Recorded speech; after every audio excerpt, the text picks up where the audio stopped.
માની લો કે આપણે રેગ્યુલર જતા હોય એના કરતાં થોડો વધારે ટ્રાફિક હતો. પછી અમે પહોંચી ગયા.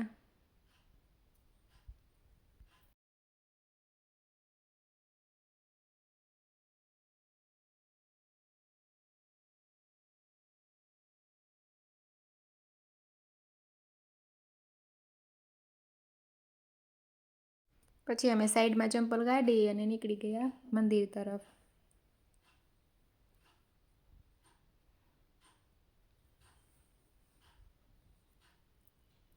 તમે જોઈ શકો છો મંદિરે અમે પહોંચ્યા ત્યાં 5:30-6 જેવું થઈ ગયું હતું. પછી જો રાશિ પગથિયા ચડવા માંડી છે. મારે મંદિરે કંઈ પણ જવાનું હોય ને તો રાશિને મજા આવે. પછી અમે મંદિરે પહોંચી ગયા છીએ. મોબાઈલ તો અંદર જઈને ફોટા પાડવાની કે વિડીયોની મનાઈ છે, એટલા માટે તમે બધા દર્શન બહારથી કરી લેજો. અને જો પછી અમને સાક્ષાત માનો ને તો સાક્ષાત ખોડિયારમાંના દર્શન થઈ ગયા છે. કેમ કે ધજા ચડાવવાની હોય ને એટલે માણસો પણ જજુ હોય, અને ખોડિયાર જયંતી એટલે ખોડિયારમાંના દર્શન માટે છોકરીઓને તો ખોડિયારમાં બનાવવાના તો હોય જ. પછી જો તમે લાઈવ વ્યૂ જોઈ શકો છો પબ્લિક કેટલું બધું છે. તો સાંજ પડી એટલે ઓછું થઈ ગયું. અમે 4:30-5 પહોંચ્યા ને ત્યારે વધારે ટ્રાફિક હતો.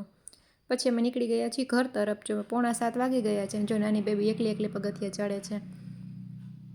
પછી અમે નીકળી ગયા ઘર તરફ. બાય બાય ગાઈસ, ફરી મળીશું નવા વ્લોગમાં. ત્યાં સુધી બધાને બાય બાય, અને લાઇક શેર સબસ્ક્રાઈબ કરી દેજો. અને જે ખોડિયારમાંના દર્શન કરવા મંદિરે ન જઈ શક્યા હોય તે વિડીયોમાં દર્શન કરી લેજો. અને લાઇક શેર સબસ્ક્રાઈબ કરી દેજો. બાય બાય ગાઈસ, ફરી મળીશું મારા નવા વ્લોગમાં. ત્યાં સુધી બધાને જય શ્રી કૃષ્ણ, જય મા ખોડલ.